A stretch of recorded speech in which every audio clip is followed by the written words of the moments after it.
भगवान शिव को एक बार क्रोध आया और शंकर जी ने अवधूतेश्वर रूप धारण करा। शिव जी का एक नाम हो गया अवधूतेश्वर महादेव।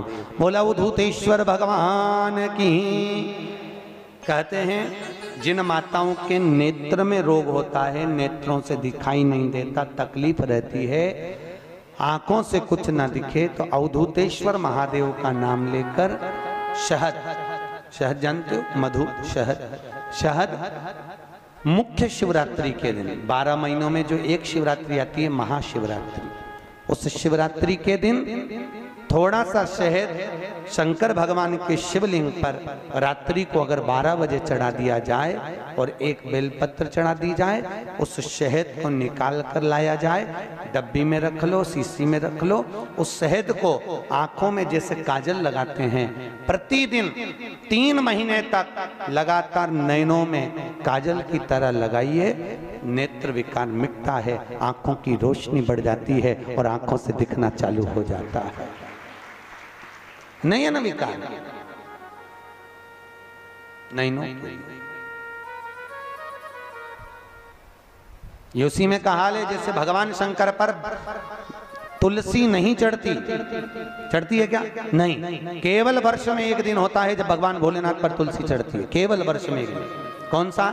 बैकुंठ चतुर्दशी का दिन, जिस दिन भोलेनाथ पर तुलसी चढ़ती है और हमारे ठाकुर जी लड्डू गोपाल पर बेलपत्र चढ़ता है। उसको कहते हैं हरिहर मिलन। हरिहर बेलपत्र कितनी बजे चढ़ती है? रात को 12 बजे से लेकर सुबह 4 बजे तक बाबा भोलेनाथ पर तुलसी और ठाकुर जी को बेलपत्र।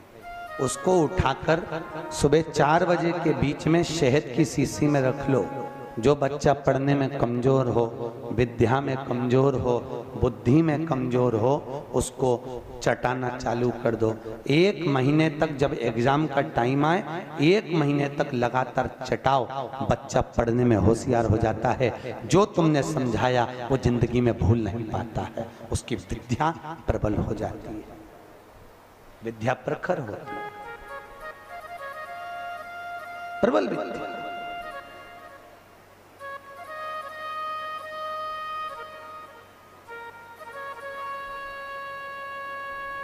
कौन से दिन चढ़ती है? जम के बोलो। बैकुंठ चतुर्दशी, भगवान शिव पर तुलसी। तुलसा कौन? तो शास्त्र कह रहा है भगवान शंकर को क्रोध आया, शिव जी ने अवधूतेश्वर रूप धारण करा।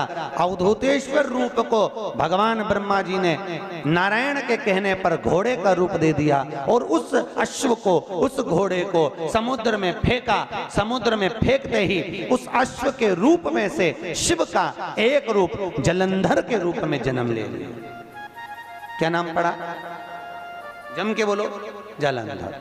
जलंधर का अवतार हो गया और जलंधर शिव के स्वरूप जैसा रहता है, भगवान शंकर जैसा।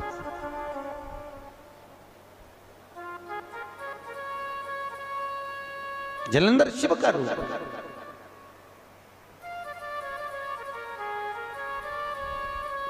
और जलंधर भगवान शंकर का स्वरूप धारण कर रहा।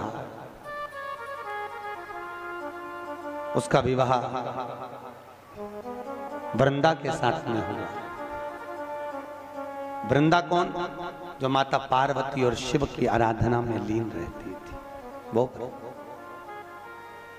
शिव और पार्वती की आराधना में जो लीन रहने वाली है, शंकर और पार्वती की आराधना में 24 घंटे डूबने वाली है, ऐसी वृंदा। भगवान शिव के बिना एक क्षण नहीं दे पाते, दिन रात शंकर की आराधना करना, शिव में डूबे रहे। बड़ा प्रखर नियम था उस वृंदा का। भाई शिवलिंग पर बेलपत्र चढ़ाना, जल चढ़ाना, इसका भी एक नियम होता है कि शंकर जी पे शिवलिंग पर जल कहां चढ़ाया जाता है। सबसे पहला जल अगर शंकर जी को चढ़ाने जा रहे हो तो शंकर जी के जो चरण है, जहां से पानी नीचे गिरता है, उसके सीधे वाले भाग पर, अपने हाथ का सीधा भाग, वहां जल चढ़ाओ। फिर जहां लेफ्ट भाग है वहां जल चढ़ाओ। जहां शंकर भगवान का शिवलिंग रखा हुआ है, तीसरे नंबर का जल वहां चढ़ाना चाहिए। चौथे नंबर का जल भगवान शंकर के शिवलिंग पर चढ़ाना चाहिए।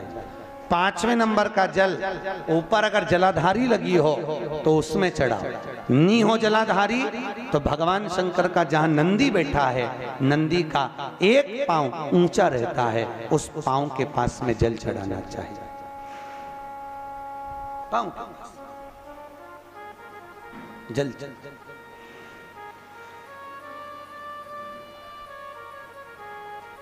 चरण के पास में। ऐसे 5 स्थान दिए हैं जल चढ़ाने के लिए। शिव जी का स्नान कितनी चीजों से होता है? 5 चीजों से। पंचामृत, दूध, बोलते जाओ, दही, फिर घी, शहद, फिर शक्कर। ये 5 चीजों का प्रमाण क्या है? शास्त्र कहता है दूध चढ़ाने से घर में संतान की वृद्धि होती है। दही चढ़ाने से भगवान शिव के, अगर शिवलिंग पर हम दही चढ़ाते हैं, उससे परिवार में प्रेम बढ़ता है। क्या बढ़ता है? प्रेम। फिर घी चढ़ाने से हमारे घर से रोग दूर होता है।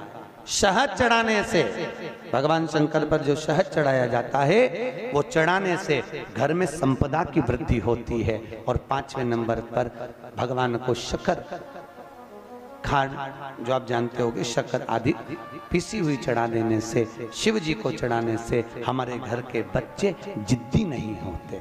क्यों कहते हैं? जो बच्चा जिद्दपन करता हो, जो बच्चा जिद्दी रहता हो, तो क्यों कहते हैं कि अवधूतेश्वर महादेव का नाम लो और उसके हाथ में शक्कर की कटोरी देकर शंकर जी पे चढ़वा दो, बच्चा कभी जिद्दपन नहीं करता। अवधूतेश्वर महादेव का नाम लेकर सोमवार की अष्टमी के दिन चढ़ाया जाता है। सोमवार की अष्टमी को अवधूतेश्वर का नाम लेकर। क्यों कहते हैं? जो बच्चा बार बार बीमार पड़ रहा हो, बार बार सर्दी हो रही हो, बार बार बीमार पड़ रहा हो, खांसी चल रही हो, बार बार हॉस्पिटल लेकर भागना पड़ रहा हो बच्चे को, छोटा सा अगर बच्चा है, 8 साल के अंदर बच्चा है और बीमार ज्यादा पड़ रहा है, तो आटे का दिया बनाओ, 4 बत्ती रखो, उसमें तिल्ली का तेल डालो, अवधूतेश्वर महादेव का नाम लेकर बच्चे के ऊपर से 21 बार उतारो और किसी चौराहे पर ले जाकर रख दो। जिंदगी में बच्चा कभी बीमार नहीं पड़ेगा, बच्चा स्वस्थ रहे, आनंद में रहे, आनंद में रहे, स्वस्थ की मूल।